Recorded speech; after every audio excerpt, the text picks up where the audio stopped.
Una muy buena tarde para todos ustedes que están en este camino discipular. Hoy en el Evangelio de Marcos seguimos en este camino a la luz del evangelista San Marcos.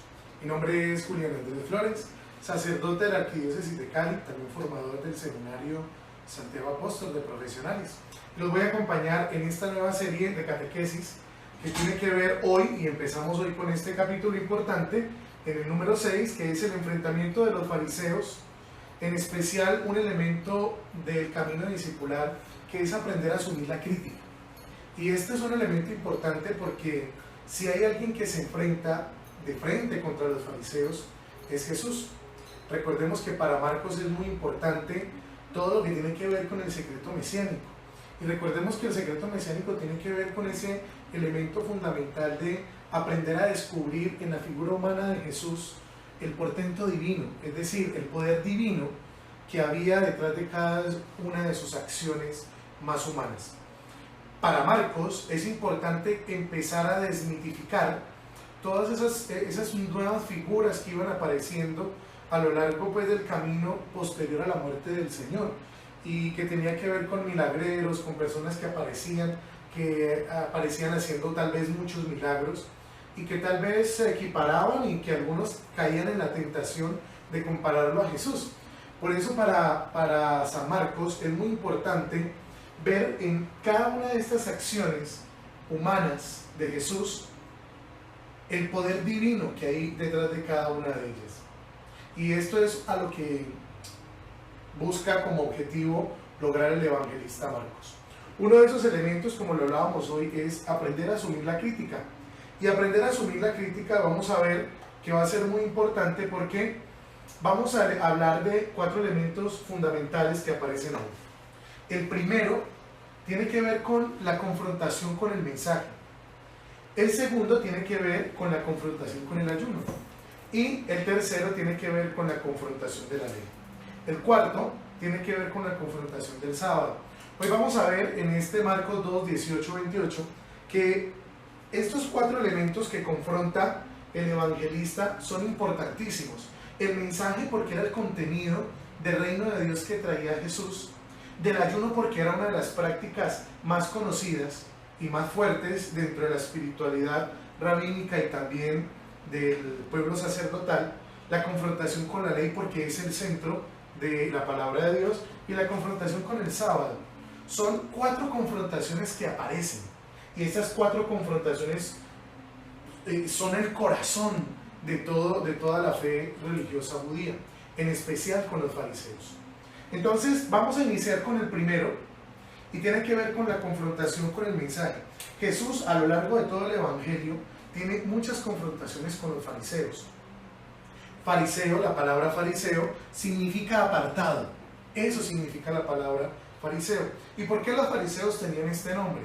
Tenían este nombre porque ellos pensaban que habían sido elegidos y apartados para cumplir estrictamente la ley, y esta facción religiosa laica era de laicos que eran muy religiosos, buscaban que la gente cumpliera la ley, pero vemos que hay unos intereses particulares que con el pasar del tiempo empiezan a chocar con el mensaje del reino de Dios de Jesús. ¿Qué es lo que logramos descubrir? Estos 4 elementos tienen que pasar por esto. La confrontación con el mensaje es que los fariseos son apreciados por su pueblo, por la religiosidad que viven. De alguna manera han calado en el corazón del pueblo judío porque buscan practicar la ley de Dios y buscan que esa ley de Dios empiece a vivir en lo cotidiano de la vida. Hasta ahí tal vez no tendría ningún problema. Que la ley de Dios tenga que ver con la vida cotidiana y que permee cada una de las cosas que hacemos sería lo ideal. Sin embargo, en medio de toda esta búsqueda que logran o que buscan alcanzar, valga la redundancia, los fariseos, pues nos damos cuenta que empiezan a pervertir un poco el sentido de cada una de las leyes que han sido dadas al pueblo de Israel. Entonces, hay una predominancia sobre los mandamientos, incluso sobre la ofrenda del templo. Recordemos que esto de la ofrenda del templo, los encargados eran los sacerdotes. La casta sacerdotal del pueblo de Israel era la encargada de lo que tenía que ver con el templo. Pero incluso ellos colocaban una predominancia del cumplimiento de los mandamientos, incluso por encima de aquello que pedía la relación con el templo. Y vemos que eso implica pues como una búsqueda de protagonismo de parte de los fariseos en la manera como ellos vivían su religiosidad. ¿Cuál es el problema de los fariseos y la confrontación que tienen con el mensaje de Jesús? La confrontación que tienen con el mensaje de Jesús es que, a diferencia de Jesús, Jesús viene a buscar un cumplimiento de la ley que libere el corazón del pueblo de Dios. Contrario a los fariseos, que buscan y cargan a la gente, incluso con impuestos propios a su beneficio. Cada uno de estos elementos que ellos empezaban a colocar, todas estas cargas que colocaban alrededor o que disfrazaban alrededor de ese cumplimiento estricto de la ley para ser apartados y puros para alcanzar la salvación, pues buscaba muchas veces pasar por encima de la libertad de los judíos y de la propia gente. En Marcos 2, 18, 28 vemos primero uno de los elementos fundamentales es el tema del cumplimiento del ayuno, por una cosa tan mínima, tan paupérrima, podríamos decirlo, como que los apóstoles iban caminando, iban cogiendo espigas, y ellos, viendo que era sábado, le colocaron a eso un tinte religioso y de incumplimiento de la propia ley. Entonces aquí vemos que si hay algo a lo que tendían los fariseos, era que cargaban a la gente con elementos no propios del cumplimiento de la ley, pero que, como lo introducían a la misma vida, pues hacían que la cosa se complicara aún mucho más. El cuarto elemento que confronta, o con el que confronta Jesús a los fariseos, es que ellos querían introducir mandamientos a la vida, lo que hablábamos ahora. Pero esos mandamientos que querían introducir a la vida hacían que la misma vida se volviera más difícil. De alguna manera, cada una de las formas como el fariseísmo presentaba la religiosidad, hacía que la misma vida religiosa fuera un peso, de manera que no liberara el corazón del hombre. Y aquí vemos una cosa importante, y es que para Jesús la religiosidad de los fariseos es externa, y esto es una tentación que todos como discípulos podemos alcanzar. La vida religiosa, la vida espiritual, no es el cumplimiento de un cúmulo de normas que cada uno de nosotros tiene que asumir, y si las cumple, pues ya que le cumplió a Dios. Es el cumplimiento de esas normas que ayudan a transformar el corazón de cada uno de nosotros. Esa es la confrontación que tiene Jesús con los fariseos. La religiosidad externa que ellos manejan hacía que el pueblo simplemente tuviera una concepción de la fe como algo que se tenía que cumplir para tener contento a Dios. Para Jesús, la vida religiosa no es un cumplimiento, es un proceso de transformación. Y esa es la confrontación y la diferencia que logramos descubrir con cada uno de los dos. Entonces, los fariseos colocaban la llaga ¿en dónde? En el tema del pecado, en el tema de que si tú no cumplías los mandamientos estabas atentando contra Dios. Jesús, ¿dónde lo pone? Jesús pone el ahínco de su mensaje en lo que tiene que ver con el amor que transforma, con un Dios que no busca castigarte y que cumplas cosas para tenerlo contento. Y muchos de nosotros nos puede pasar eso. Nos pasa que en ocasiones, desafortunadamente, decimos, por ejemplo, yo ya cumplí, fui a la misa del domingo, es la misa de precepto. Ya recé mi rosario porque creo que es una de mis prácticas que debo cumplir. Ya hice tal cosa o ya hice tal otra para tener contento a Dios, y resulta que la fe es mucho más que eso. No podemos vivir una fe farisea, una fe que busque compensar nuestra falta de interioridad con Dios con las cosas externas. Y eso es lo que confronta a Jesús. Cuando uno busca simplemente por medio del cumplimiento externo de la ley o de los mandamientos de la iglesia, del cumplimiento de las normas religiosas, alcanzar la santidad, te das cuenta que no la alcanzas. Y no la alcanzas porque en el fondo no te transforma. No hay un convencimiento profundo de la interioridad y de la intimidad que tienes con Dios. Este es el primer elemento, que es la confrontación del mensaje. Entonces, como decíamos ahora, para Jesús su religiosidad es externa. Los fariseos colocaban la lupa en el tema del pecado y Jesús colocaba el acento en el amor a Dios que transforma. Por eso hay una figura que es importante y es la figura del matrimonio. Jesús nos invita al matrimonio con Dios. Nos invita a esa unión vital que debe transformar y transversalizar toda nuestra religiosidad. El problema tal vez, para mí en lo particular, de la religiosidad popular y de los elementos que expresan la religiosidad popular en nuestro pueblo, es que podemos caer en la tentación de quedar en algo externo. Y eso es una fe farisea. Una fe farisea porque desafortunadamente no transforma desde adentro. Se queda en cumplimientos externos. He ahí porque muchos nos critican en ocasiones porque somos muy rezanderos, pero somos muy poco del testimonio personal. Somos muy buenos en la iglesia, pero no tan buenos en nuestra casa. Y eso es una tentación que todo discípulo corremos y es un proceso que tal vez muchos hemos pasado. Entonces, partiendo de esto, Jesús, decíamos, nos invita a un matrimonio con Dios. El segundo es la confrontación con el ayuno. La confrontación con el ayuno tiene que ver con que Dios y nosotros nos hagamos uno. Lo vamos a ver aquí. La espiritualidad del discipulado es como un matrimonio. Pues en un matrimonio no hay renuncia. Tal vez nosotros hemos confundido la integración de la vida de los dos que se casan como una renuncia. Yo tengo que renunciar a.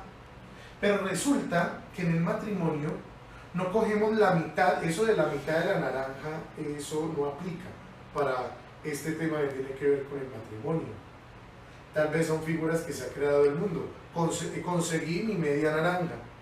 Él es o ella es mi media naranja. No, nadie quiere la mitad de nadie. Todo el mundo lo quiere todo. Uno no quiere la mitad de la naranja. Uno quiere toda la naranja. Por eso el matrimonio no es una renuncia. El matrimonio es un elemento de integración.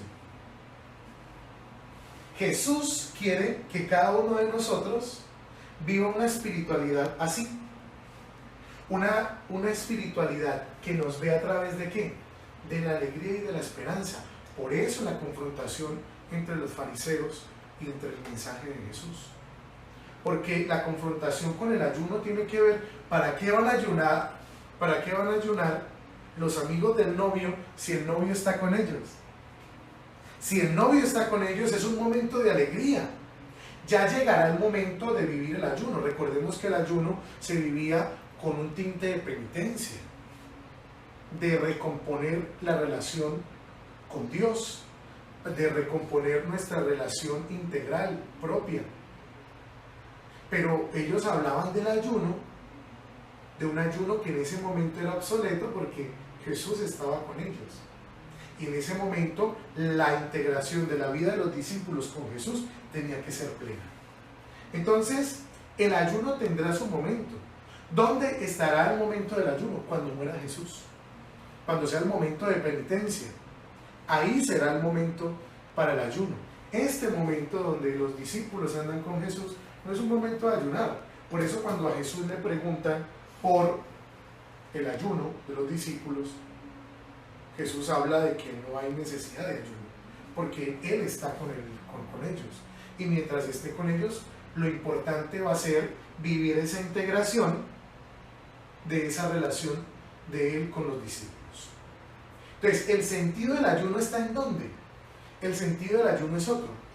El sentido del ayuno es la debilidad que cada uno de nosotros experimentamos cuando por nuestra debilidad humana, al renunciar a la comida, para hacer penitencia, necesitamos y nos damos cuenta de las debilidades humanas que tenemos y de la necesidad que tenemos de la gracia de Dios.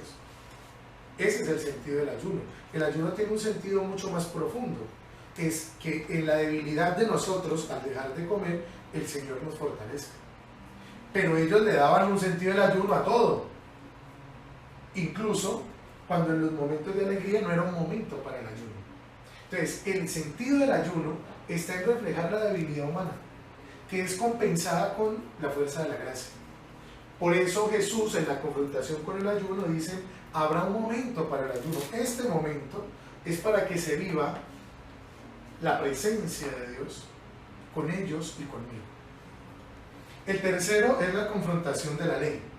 En la confrontación de la ley hay algo que es muy importante, y es que Jesús trae una nueva autoridad, y su nueva autoridad pues obviamente causa miedo.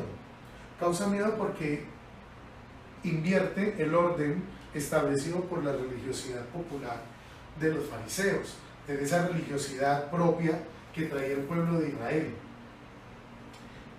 Para los fariseos, la ley de los fariseos era que ellos querían actualizar un mandamiento, el mandamiento pasado. ¿Y qué querían hacer con cada uno de esos mandamientos? Pues querían manipular la ley a su conveniencia. Habían, aparte de los 10 mandamientos, más de 300 leyes más, por las cuales cualquier cosa los hacía impuros.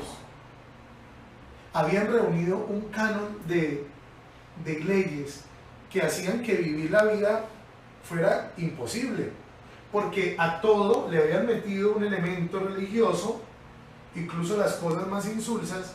¿Para qué? Para tener controlado el poder de Dios. Porque claro, si tú dices esto es malo, esto es malo, esto es malo, esto no, de alguna manera controlas lo que el otro hace. Eso es lo que querían hacer ellos, los fariseos. Querían manipular la ley a su conveniencia, para que ellos se mostraran como el verdadero modelo de lo que se debía vivir y hacer. ¿Cuál es la ley de Jesús? La ley de Jesús es otra. La ley de Jesús es diferente. Él no quiere cambiar la ley, y Jesús lo dice. No he venido para cambiar una sola coma, una sola letra de la ley. He venido para darle pleno cumplimiento. Para Jesús, la ley se celebra, la ley une, la ley sana. Los mandamientos son, para Jesús, como cuando usted va a pasar un puente y tienes unas agarraderas. No es lo mismo pasar un puente con solamente la superficie que con 2 agarraderas a los lados. Digamos que los mandamientos en ese camino de pasar de un lado al otro son esas agarraderas que uno, de las cuales se prende para estar firme en ese camino que transita. Pues para los fariseos se había vuelto una carga que hacía más difícil ese transitar del camino. Entonces, la diferencia de la ley es que ellos viven del pasado, y ese pasado lo han llenado de tantas cosas que a veces es muy difícil vivir la fe. Para Jesús, la ley tenía un sentido profundo y no había que darle tantas vueltas, porque ya, como dice otro pasaje de la Escritura, pues lo escrito está. Y Jesús no quería cambiar eso. Para Jesús, la ley no tenía que ser una imposición de elementos que nos subyugaran, sino una propuesta de parte de Dios que nos uniera y que nos sanara la relación con Él.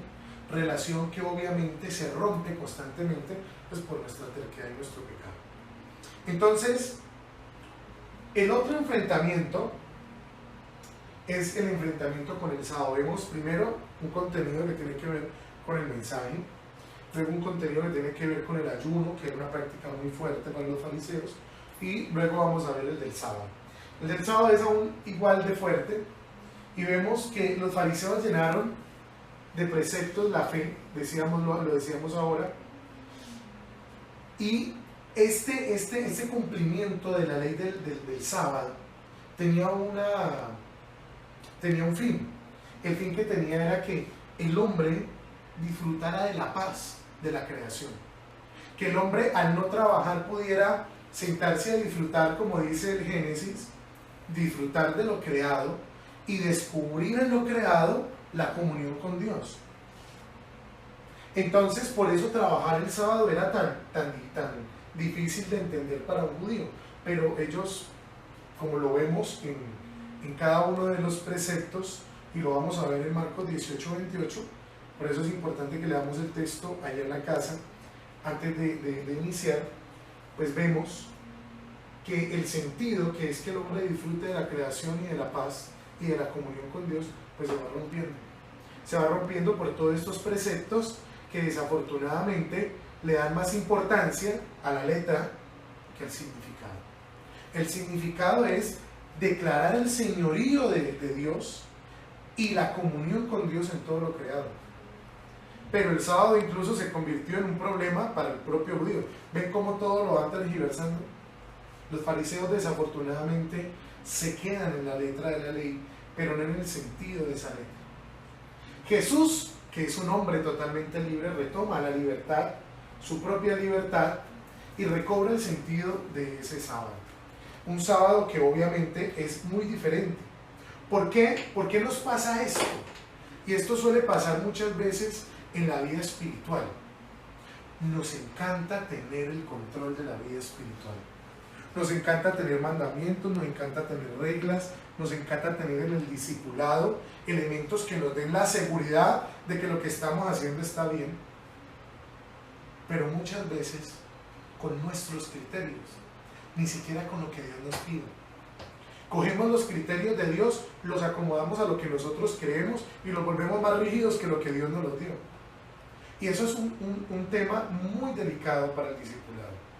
El verdadero sentido de los mandamientos, el verdadero sentido de la ley es la comunión, es la libertad, es la sanación y la restauración de la relación del hombre con Dios. Si los mandamientos no nos ayudan a eso, lo estamos interpretando mal. Estamos dando un mal enfoque. Y eso es algo que tenemos que revisar en nuestro camino de discipulado. ¿Por qué nos encanta tener esto? Porque, como les dije, nos encanta tener el control. Y tener el control implica que nosotros podamos manipular. Por eso cuando Moisés le pregunta a Yahvé, ¿y quién les digo que me manda? Con las tablas de la ley, Yahvé le dice, yo soy el que soy, yo soy Yahvé. Y yo me imagino a Moisés diciendo como que, ok, les digo que tú eres el que eres, ¿pero qué? Y resulta que, ¿qué es eso? Yo soy el que soy, la palabra Yahvé, pues no da cabida a que el nombre de Dios sea manipulado, a que Dios, tú lo puedas influenciar con lo que haces o dices. Por eso los mandamientos son un querer de Dios que nos llevan a cumplir la plena comunión con Él. Por último, podemos concluir frente a la disputa con los fariseos 4 cosas que son importantes. La primera es que si temes ofender a los hombres, acabarás ofendiendo a Dios. Si buscas vivir tu discipulado a plenitud, te darás cuenta que no podrás tener contento a todo el mundo. Si tú no estás en tu discipulado preparado para no tener contento a todo el mundo, no vas a ser un discípulo a la luz de Jesús. Esto no quiere decir que entonces me voy a ir contra todo lo que todo el mundo piensa porque sí, no. Sino que muchas veces nos va a tocar tomar posturas que no le van a gustar a muchas personas, pero que hacen parte de la elección del camino que hemos hecho. Lo segundo es que el discipulado debe tener una postura hacia aquello que no viene de Dios. O sea, cuando Jesús se enfrentó a los fariseos, no se enfrentó solamente por el hecho de llevarle la contraria, sino que se enfrentó a ellos porque lo que hacían y decían no venía de Dios. Entonces podemos descubrirlo, por ejemplo, cuando Jesús dice, hagan lo que ellos dicen, pero no hagan lo que ellos hacen. ¿Qué no hacían? Pues no tenían la autoridad porque la perdían en la contradicción entre una cosa y la otra, entre lo que decían y hacían. Entonces el discípulo tiene que tener una postura, uno siempre tiene que tener una postura. Puede que esa postura no esté de acuerdo con otro, pero es una postura. El discipulado no puede andar a medias tintas. El discipulado de nosotros no puede ser tener contento a los que convienen, vivir políticamente correctos, que es lo que tal vez nuestro país y nuestro mundo hoy sufre. Lo tercero es que Jesús usa las palabras en el momento y con el espíritu correcto para confrontar. Jesús nunca es violento. Tal vez en su momento de pasión más fuerte puede ser cuando saca a los cambistas del templo, pero vemos que las palabras de Jesús, aunque son duras, no son groseras. es un elemento que tenemos que añadir a nuestro discipulado.